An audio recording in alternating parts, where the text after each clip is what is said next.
हाँ तो इटा आमर कहाँ इटा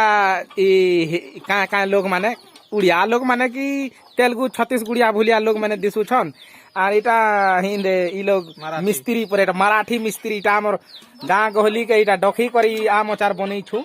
तो भाई आम अचार में इटा कहाँ कहाँ लागी छे कहना है कोई जन एड़ा मिर्चा मिर्चा लागी छे तापर आर कहाँ कहाँ लागी छे लहसुन अदरक आर कहाँ कहाँ डाली छे नमक हल्दी मिर्चा जाता तो लगे छु आ गया बुजोरी बूटी जे इटा केते दिन खने लागू छे तमके बने पूरा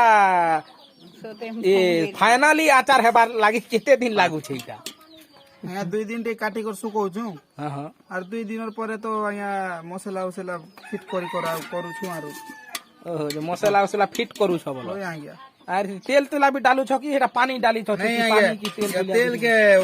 गरम करी डाली छु ने हां जे तमे अचार उचित केबे खई छ के गो हम नहीं खाबा का है लागन नहीं खाएबा नहीं बा तमे अचार उचित खाएबा बोले तो तमके भात साग समाबार जोर मुड़ आनला लोग के भल लागबा नहीं हमें अचार नहीं खाबा बा का है लागन नहीं खाएबा ई आले देखो आर कह अचार नहीं खाबा बा हां का ई जे तो फाइनली इटा हमें अचार डबा के पैक कलु इटा मिनिमम भी केजे प्लस हेबा तो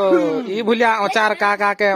ऑनलाइन ऑफलाइन दरकार अच्छे बोले डिस्क्रिप्शन रे लिंक अच्छे ए लिंक रे नंबर अच्छे तो क्लिक करी कि ना नंबर रे फोन कले आपण पाई पारबे हला।